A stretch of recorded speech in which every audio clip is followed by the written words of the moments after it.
for all of the poor souls who were not able to show up today. I'm Andy Ross. I am the Engagement Program Manager here at Databricks, and I'm so excited to be joining you today with our fabulous presenters today, uh, Evan and Justin, and they're here to talk about how the public sector teams can transform massive volumes of unstructured video and imagery into searchable, actionable um, uh, imagery and insights using Databricks. So we'll walk through a model-agnostic pipeline powered by serverless GPUs and look at everything from natural language search across footage to real-time analysis and AI-generated summaries. So that being said, a couple of housekeeping things here. If anybody has a question, please put it into the chat box. We will be taking all the questions and holding them till the end, and then we will answer them as they come in priority order. So that being said, I am going to quiet my little mouth and hand it over to the fabulous public sector video intelligence team. Take it away, guys. Hey everybody, my name is Ivan Aquino, and I'm a senior solutions architect at Databricks. So very nice to meet you all. While I cover many agencies, I'm also joined by one of our lead AI specialists. His name is Justin Minaldo. Justin, would you like to introduce yourself? Yeah, like you said, I'm Justin Minaldo. I'm lead SSA, so Specialist Solutions Architect, which is a topic area focus. So I focus on AI, machine learning, and geospatial, like across all of our public sector customers. I come from a long federal government background before joining Databricks a couple of years ago. Wonderful. Thanks, Justin. And you know what, for today, I feel since we're going to be using AI a little bit, we're going to go ahead and start with a touch of AI as well. So if I show anything, and make sure, please, if you hear, give me some thumbs up or just let's make sure that the audio is fully working and fully vetted. So let me know if you have any audio issues, team. And in other news today, imagine being able to simply ask an AI to find any moment in a video, and it just finds it. No more endless scrolling? Sign me up. Man, that guy is so excited. Well, that's actually the power of AI, but he's definitely very excited about what we're going to be talking about today. So, Mandy did a good job prefacing, but in reality, this technology has many different use cases. There are terabytes of data that organizations generate in a daily fashion across all of their critical infrastructure. It could be physical, on-premises infrastructure, it could be remote infrastructure, and all of these things that they're recording, they all need to be inspected. There has to be a security element. Things could extend into the world of emergency response. So there are risks here, and there is tangible value to be excised around the things that we're going to be talking about. But all of it needs to be analyzed. Video to us is sort of like that last unstructured data type that we really haven't cracked in its entirety as an industry in many cases. It's something that is hard to index. You can't necessarily query it today, and you can't really search for it. And so if you look at what happens, there are places like utilities that had spent maybe hundreds of hours recording sewer footage, but then they take about 3 weeks to scrub that. That is a tremendous amount of time and represents a tremendous risk in some of the investments that they make, right? If you were to try and build that by yourself using computer vision, label data sets, and an ML team that you don't have, you would spin your wheels and spend a tremendous amount of money. So what we did as a team was we decided that we would try and treat this particular video problem as a data engineering problem instead. What we did was we sampled frames intelligently and we ran them through multimodal models, embedded everything into a search technology, and now it makes it significantly easier for us to not only filter out the content we don't want, but to be able to identify exactly what we're looking for. This is all done without training, without labeling, without custom models. This actually, if you think about what it does for these pipelines, is it condenses these 3 week reviews that often happen into a matter of minutes, if not hours at worst. And people can actually identify things that they're looking for in natural language. It has a pretty profound impact, not only in what you're capable of doing, but how you do it. Let me show you a little bit of how it works. Now, what this means for you folks from a business value perspective, or for your customers if you're working for them, the first one's obviously time compression. So the statistics show that if you're going to be doing video review, it typically takes approximately 4 hours to review 1 hour of video. If you think about why that is you see something, you go back, you actually have to codify it, type it up, send up a report with timestamps that is typically done by none other than humans. The second part is that you skip the AI trap, right? Developing customized AI to do these kind of things, like potentially segmenting inside of videos, actually takes trained models that you have to train. There's also an immense cost associated with this, both on the infrastructure side to train these models and the actual hosting infrastructure, which is incredibly expensive. Third is, of course, you're avoiding the trap of having to review this 3 weeks later, right? Like you can do this in line now in about 5% of the time it used to take. So that piece alone reduces your liability and risks for when you're actually observing things like pipelines or actual physical infrastructure that might be incurring a failure related to the weather, and it reduces all your risks. So I've done enough talking. I'd like to pass this over to my colleague Justin, so Justin can show you how we've actually captured all of this into an easy to use application. Yeah, thanks, Yvonne. Let's hand over the sharing and I'll start sharing. Okay, great. Um, so yeah, let's see kind of this app in action. And because this is a brick talk, right, I'm going to show the app front end, talk about the um, underlying architecture from like a high level perspective, but then dive into each one of the um, kind of underlying products and capabilities that allow us to build this out and why we've kind of built this in a way where it's model agnostic, like pipeline kind of agnostic in terms of saying, are we processing what kind of files in batch routinely triggered by either a human or a file landing in a certain location or potentially doing streaming workloads. And the infrastructure piece that underlies the whole thing, which as Yvonne alluded to, is all handled through Databricks managed services like serverless GPU compute stuff that you don't have to worry about acquiring the resources, making sure they're set up, managing all the libraries, and just going through that painstaking process. So let's take a look at the app first, and then we'll kind of work our way backwards to the more of the nitty gritty. Right. So for those of you who aren't aware, Databricks apps exists, right? You can build apps directly on top of Databricks using all of your favorite libraries, whether they're Python based, like this one's built in Plotly Dash. But you can use Streamlit, Gradio. You can just build APIs, fast API, Flask apps. You can also use any of your favorite like JavaScript libraries, Node-based libraries like React.js to build apps on Databricks. So the infrastructure is serverless and all the authentication authorization goes through Unity Catalog, so you don't have to worry about any of that piece as well. So this is a Databricks app built and deployed on a Databricks workspace using Plotly Dash as our underlying framework. You can see it's a super simple application. The left side of this is kind of the upload side, where we take a video from our local machine and we can upload it directly to a Databricks volume, right? A Databricks volume, you can see we're going to start looking at this like traffic cam. A Databricks volume is essentially cloud storage managed by Databricks and governed by Databricks Unity Catalog.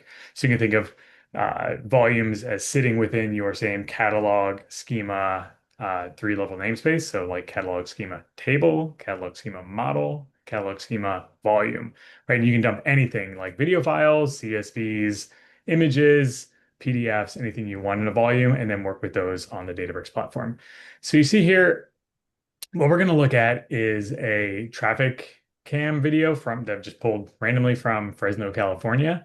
It's a 26-minute video. It's like 4 GB in size.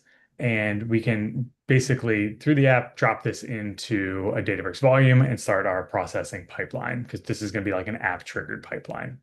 So because it's a pretty big file for almost 4 GB, we're going to use one that's already been uploaded, right? So I can also type in here and not have to go through the app to upload things, and just type in Fresno traffic cam. Wait, box truck, which is the name of our file. So I'm going to load this. If I could upload it through there, it would load, but this is pointing to the volume that this file already exists. And in this case, what we're going to be looking for is something simple like white box trucks. So just through natural language here, we're going to prompt our model, and I'll start talking about the models that are underlying this in a second. But we're going to prompt using natural language to say, find all the white box trucks in the video. I mean, this could be anything, though. It could be, two trucks following each other closely, red traffic light, red sedan, like anything you want in the prompt that the model can find and segment on. Then you have some additional parameters you can drop in here. Like frame stride is basically saying process one every X frames. So if we have 30 frames stride, it's pressing 1 frame per second. If you've got a shorter video that you're trying to see more nuance in, you can have a shorter frame stride. And then in terms of the review time piece that Ivan was talking about, truncate output is a important part of this. So we say true truncate only where you see when the model sees a match in the video. We're going to shrink that down to only where matches exist. So you're taking what's essentially like our 26-minute video, and we're going to see how shortened it is. And this is for the model parameter to say like how sensitive do we want the model to be. Finally, like in this bottom section, we talk about model choice here. So we're using the latest segmentation model from Facebook, SAM3, Segment Anything Model 3. And I'll get into this a little bit when we pull back the covers.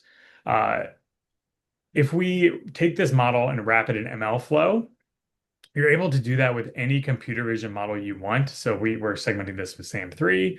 You can use any YOLO model to put a bounding box around this as well. Any other like transformer-based vision model that you want to bring in, like open source, bring into Databricks, wrap in ML flow so your input and output signature are the same. You can literally from a dropdown then select any of these models. And because the input and output signature is the same, the pipeline works smoothly through the whole thing. And because they're like open source, you can bring them in, you can fine tune them. If you do have a ML team that wants to fine tune a model on a specific thing, like say you have overhead imagery you want to fine tune on, or it's an overhead imagery specific model already that you can pull from Hugging Face or something like that, you can pull that in, make sure the input output signature is the same for this pipeline, and register that model in MLflow and have it then deployed and ready to go.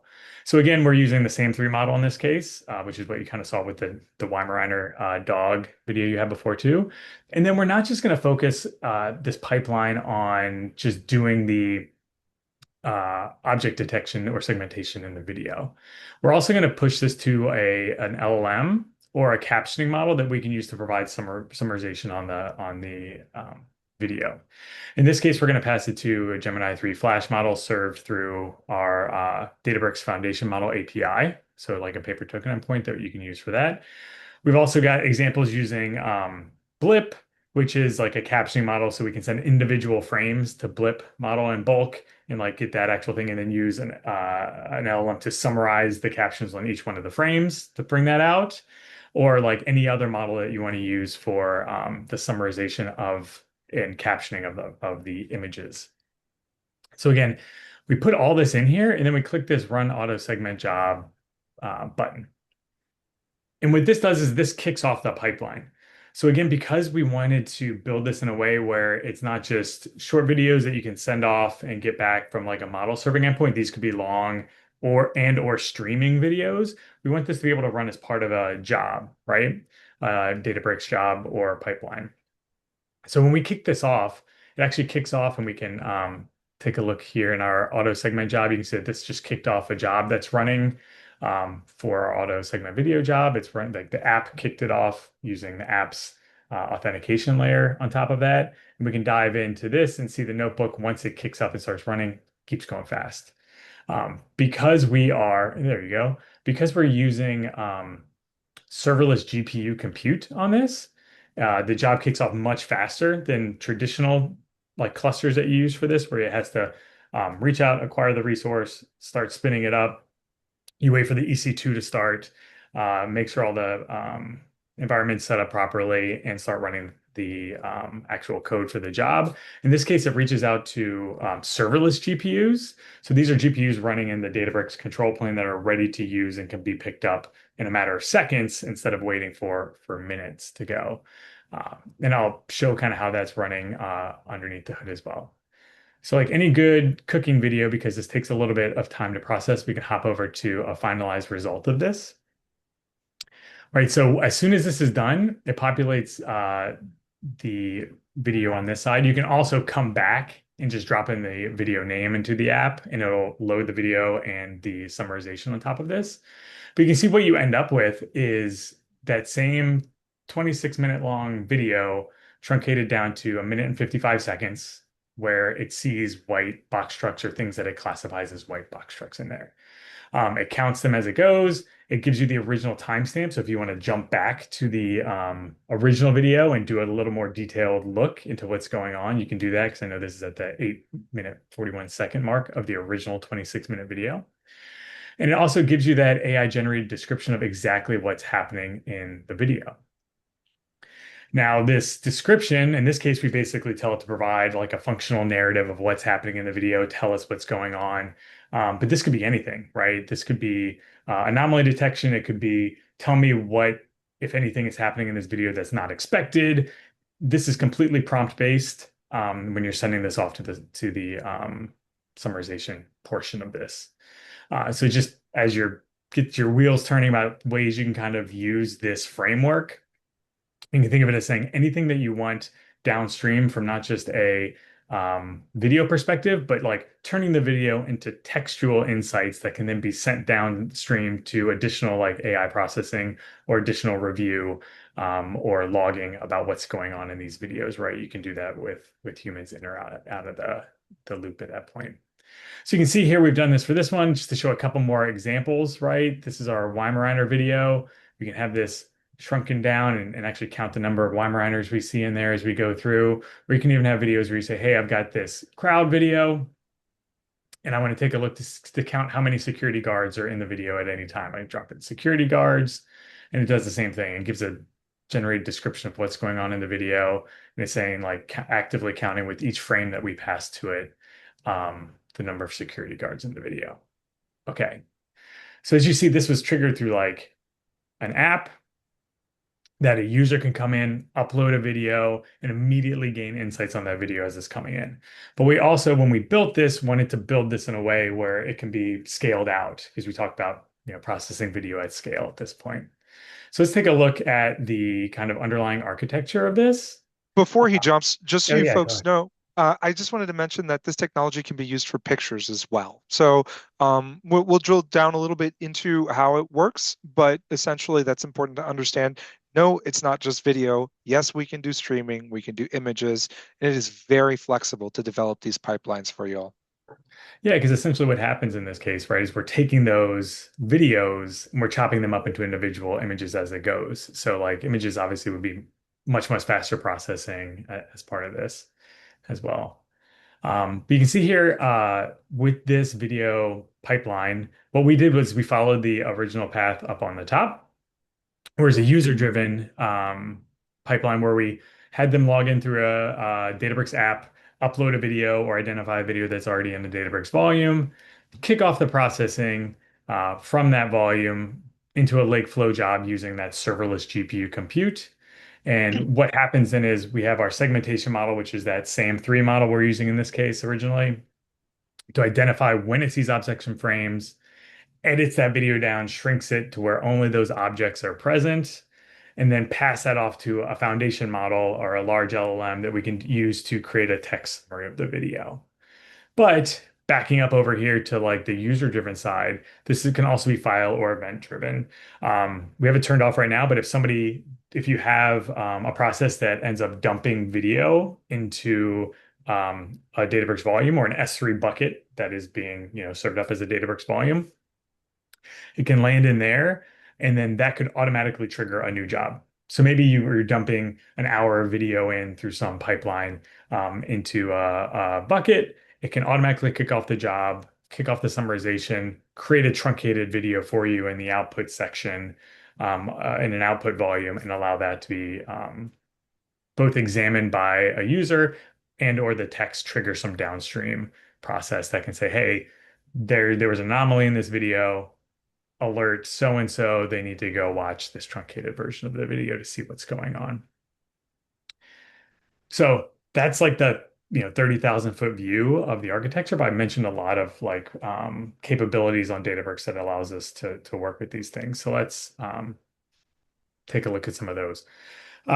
First thing is, Databricks as a whole, right? We pride ourselves on being model agnostic, both from like a LLM foundation model because we serve up on the platform Anthropic models, OpenAI models, Google Gemini models, all your open source models for LLMs as part of our foundation model API. But we're also model agnostic when it comes to deep learning frameworks or classic ML frameworks, that type of thing. Like I mentioned, like we downloaded the SAM3 model from Hugging Face that was developed out of Meta. You could use YOLO models. You can use a model you created yourself, a fine-tuned model that you're working with, and deploy that from a deep learning framework from any of the deep learning frameworks you want to do. If it's like Python-based, you build it out in a notebook, you wrap it in MLflow, and you store your models and deploy them and use them in bulk or whatever you're trying to do. Like just trying to hammer home here that any model that you're building on, using Python in any like EC2, your local machine, any environment like that can be done on Databricks as well. I mentioned serverless GPU compute a lot.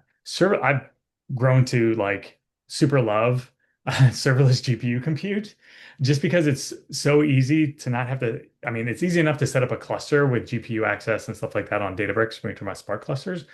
But the fact that you can just immediately grab a GPU in like 5 seconds, have access to that, and like have all of your libraries already configured for you as part of like the Databricks AI runtime, that you never have to worry about like CUDA versions or which versions of like all your ML libraries are compatible with that GPU that you're using, any of that kind of stuff.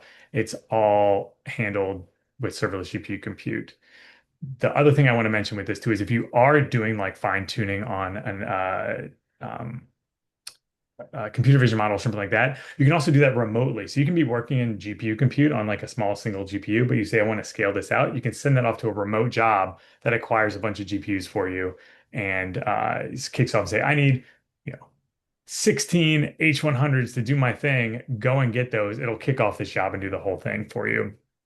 Like queues it up, waits for those resources to become available, and then runs that for you.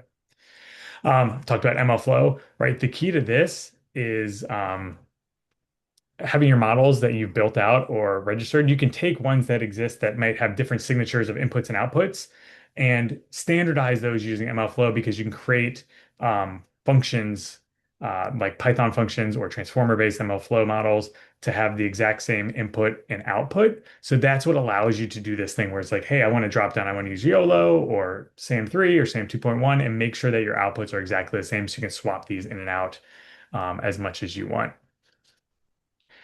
I wanted to hop over and kind of show a couple examples of this. So like, again, we talk about a 3-level namespace and you've got our catalog, our schema, and our models here. And you can see we've got different versions of them, but we can swap them in and out and have like an alias of job call the one specifically that we need.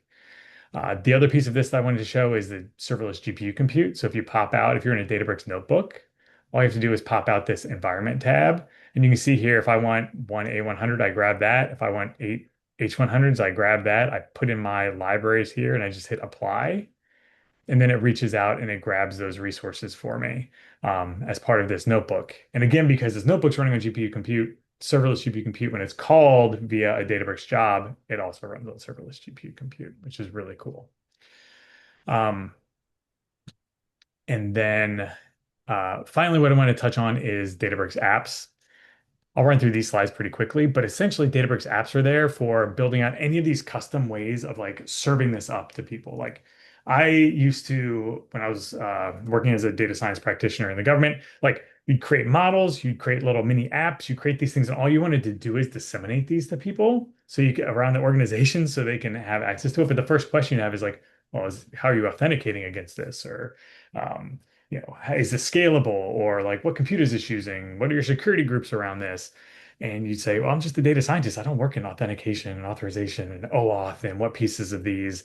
But you get that out of the box with your Databricks apps. Like they're simple to build, they're production ready because they're running on serverless compute. And this is a really great slide because it shows it integrates with every piece of the Databricks stack.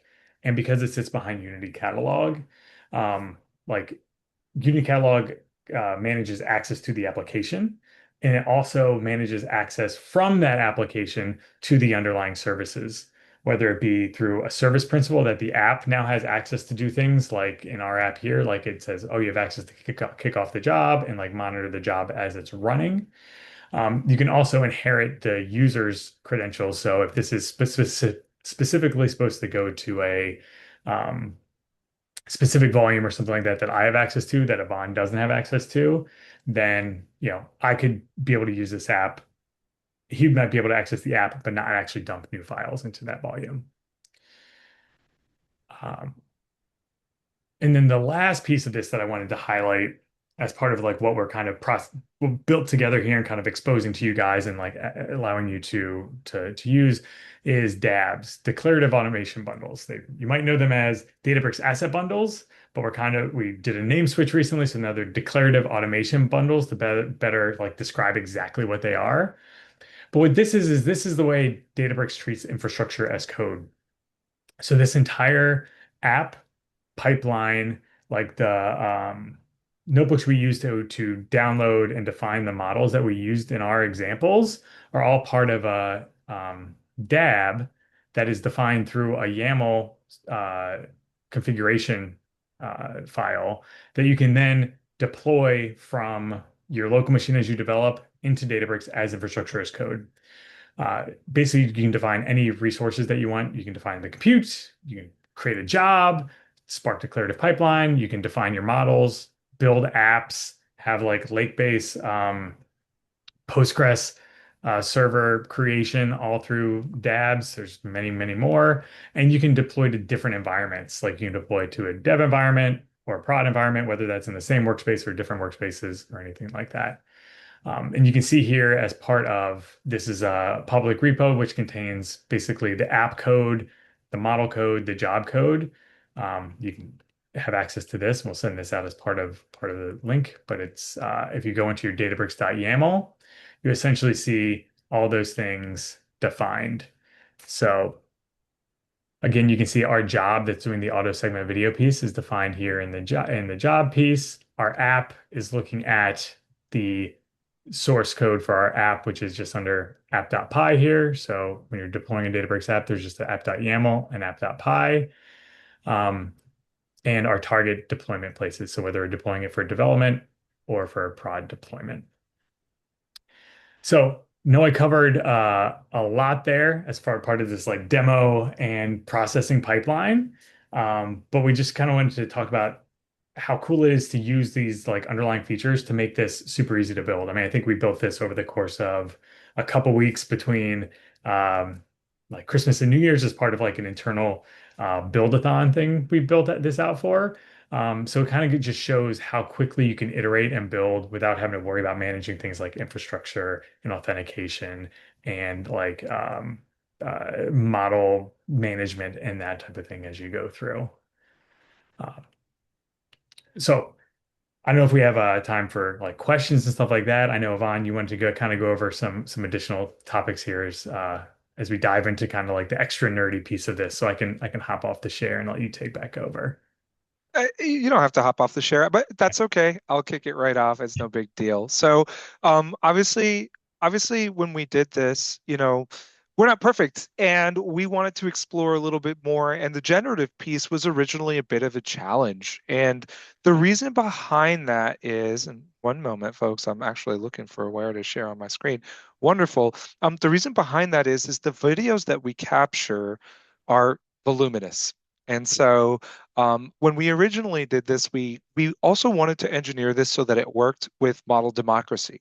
What that means for us is that we landed on Gemini 3, but we didn't want to force that onto everybody else. We want again to be able to democratize model access. So that means if you want to use GPT, that's great. If you want to use Gemini, cool. If you want to use Anthropic or a custom model, as long as it supports multimodal inputs, we wanted to support that. And so, as I mentioned before, what the challenge was is the size of video. And I figured since this is a Brick Talk, maybe we can be a little bit more nerdy and talk about what the thought process was to optimize for that. Because when we did it originally, it was like, okay, let's pass this frame over to the completions API and let's see what happened, and then it would just choke. And each one of those frames, what they don't tell you is when you're opening up an MP4 or one of these formats, when you do get to the frames are uncompressed. So they're really, really big. And what we ended up doing was we would take the frame and then we would represent it as a lossless PNG. And then we would take that PNG and we would actually convert that into a JPEG file and actually use a quality conversion, right? So JPEG has conversion, and under the hood, they call it quality. And we noted that by moving from 95% quality to an 80% quality, we had a dramatic reduction in the size of the frames. So for the actual annotation of where the LLM is receiving a stream of frames that are converted into actual images, this is what it looks like. We would take those frames from the frame buffer, convert them basically into JPEGs, slide the quality down. And it's really interesting. The next slide, I'll show you how impactful that is, but we'll also talk a little bit about why it's okay. And literally just take that stream of frames and convert them into base64 messages that the FM API can use as multimodal inputs. And then we would pass a stream, probably about 12 to 15 of those all together. And then each one of those would be a separate generation, which we would kind of do in parallel. So we were using asynchronous to make all these separate web service calls. We'd bring all together everything in one final generation that provided succinct summarization of all of it together. And that's actually how the annotation works under the hood. Why does this work? Right? So it works because under the hood, when you're working with imagery, and you're training a neural network model for imagery, it's actually creating millions and millions of different variations of your image. And that could be in black and white. It could be with the edges accented. And that is also kind of what's happening with LLMs. So by reducing the quality from maybe, I don't know if I can get a pointer over this. Let me see. My goodness. Okay. Maybe I can just get a mouse. Can you all see my mouse by any Yeah, we can see chance? that. Yeah. Sweet.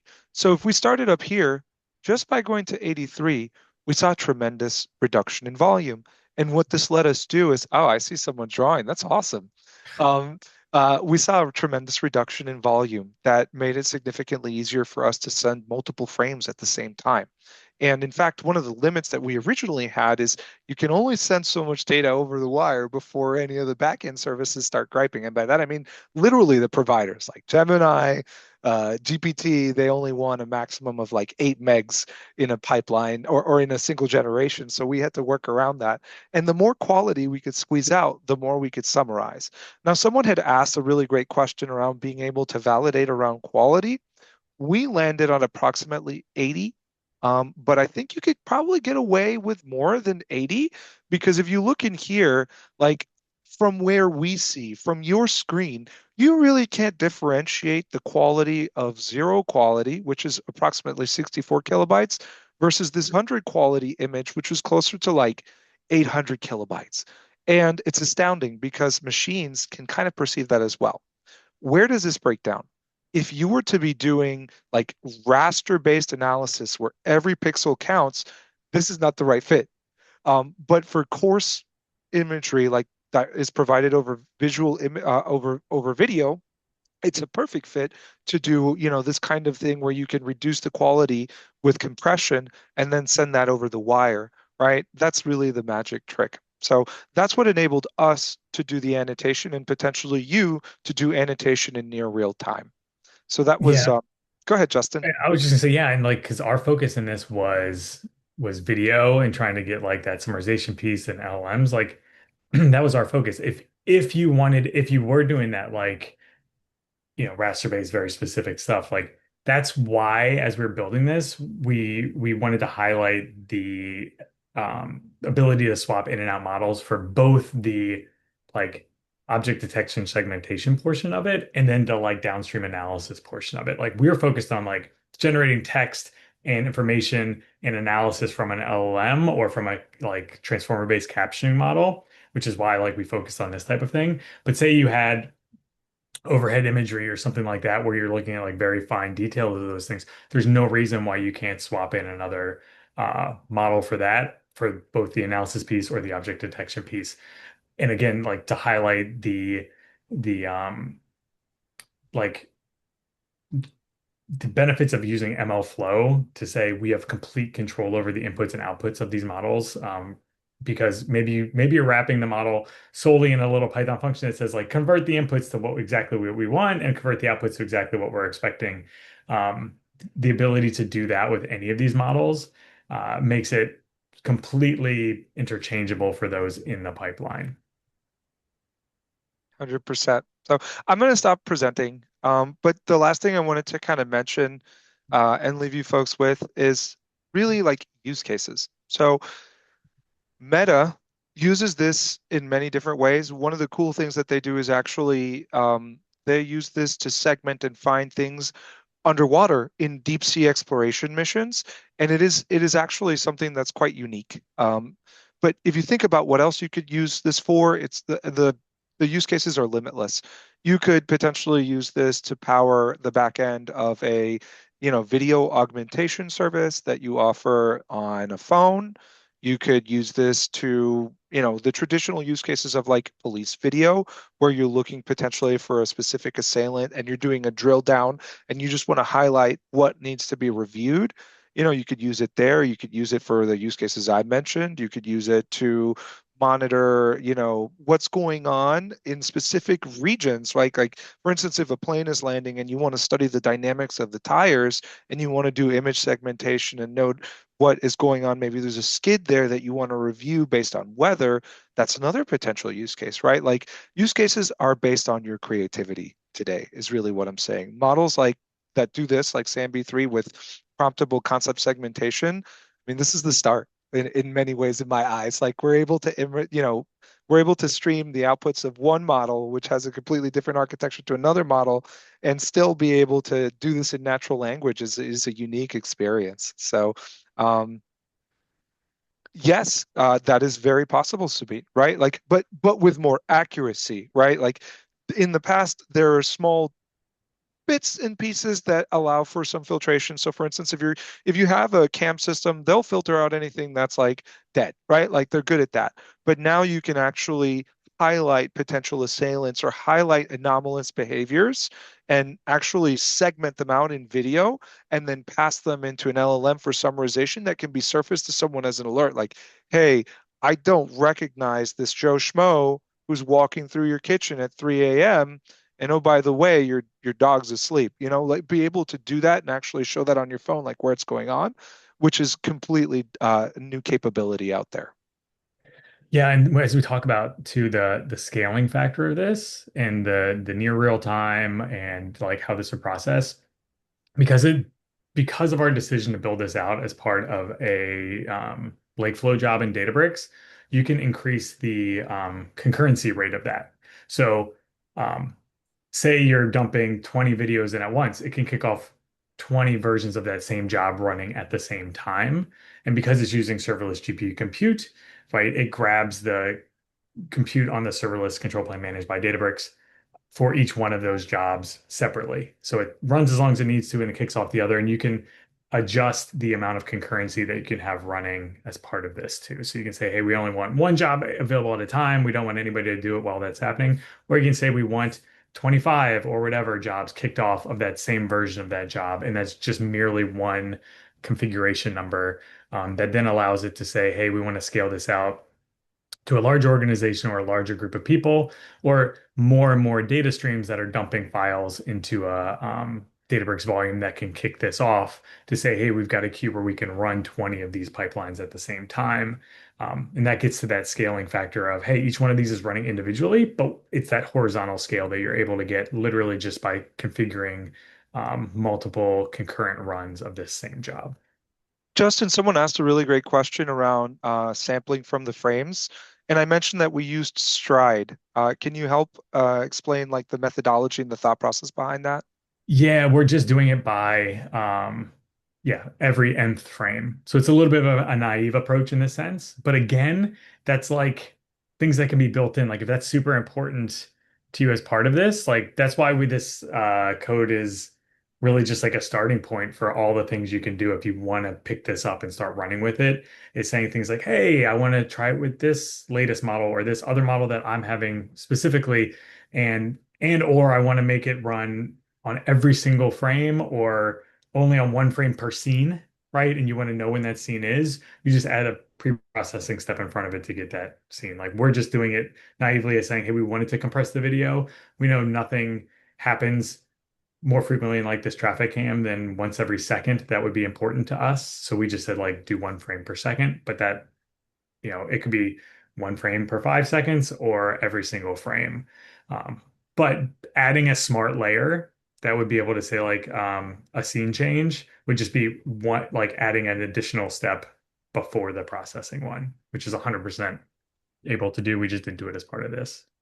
Yeah, if you're getting 60 frames per second and you need to down convert those from 6 megs a frame to maybe like 500 kilobytes a frame, and you want to process every frame, we recommend that you take the 8 H100s because it's probably going to take a bit. But as you get closer to real time and you get more real hands application, you can tune that stride so it meets your needs. And of course, you don't need to pass every single frame to the LLM if what you want to do is annotation, unless you're doing like, hey, I'm capturing 240 frames per second here, and I need to do that. In that particular case, you may want to pass every single frame, but you're already talking about a different type of activity where what you're really looking for ties down into the raster, and you want to measure out what that looks like. And there's some applicability for SAM3, but for PCS, for what we're trying to do, I think how we're doing it today is meaningful because we're not looking at things that happen at the sub second level or the millisecond level. I mean, hopefully criminals can't really come in, or like if you have someone coming into an airport and they're carrying something dangerous, like we want to be able to say assailant with white hoodie, right? Like we've detected that somewhere and we realize that. And so if we see them boarding on a plane, we can surface that and say, hey, stop. You know what I mean? Like that's not going to happen at the millisecond level, hopefully. Hopefully we have some time to respond. Yeah, and I dropped the link to the GitHub repo that we have that deploys this specific solution. But like our goal was to provide this as like a demo and as a starting point, like accelerator to say like, hey, we can start where this was at, but really tune it to your specific needs as you start building this out on your Databricks workspace. And also like as a demonstration of like, here's how you wrap things up in dabs, and here's how you deploy an example app, and here's how you deploy a job as part of this, and like here's how you use MLflow to define some of these models. So like hopefully we can allow you to glean a lot of good new information on a lot of underlying Databricks capabilities from this repo. Yeah. And by the way, again, Justin is the lead specialist solutions architect for the US public sector at Databricks. So this is a good link. Keep it. It's a good reference. You can use it down the line. That's what I do. I'm not going to lie. I do a lot of borrowing internally because I have to deal with things on and pivot quickly on such a small team. So. Nice, amazing. Thank you so much, you guys. This is one of the coolest if not the coolest BrickTalk we've had. I mean, it's just so great. Thank you so much for all of this. Are there any other questions? We've had some great chatter in the chat panel here. This is your last chance to ask questions of the experts in the field. These are the guys who have all the answers right here. Um, Awesome. Thank you so much, Simon. It's so great to see you again. It's been a while. It's so good to see you. Thank you, Joe. As I mentioned, this has been recorded. I'm going to send the recording out after this, along with the link that Justin shared in the chat. So everybody will get that stuff. Thank you for attending Brick Talks. We love seeing you here and we appreciate you guys very much. So stay tuned for more good stuff. We have a fintech talk next week on commercial real estate portfolios, making them easier. So if you know anyone who wants to come check that out, please do. Do we have any links where we have a list of possible use cases in case we want to explore accelerators and design around them? So, Pradeep, that's an excellent question. What I can do, because I don't have a curated one on hand, but I do have a very rough one.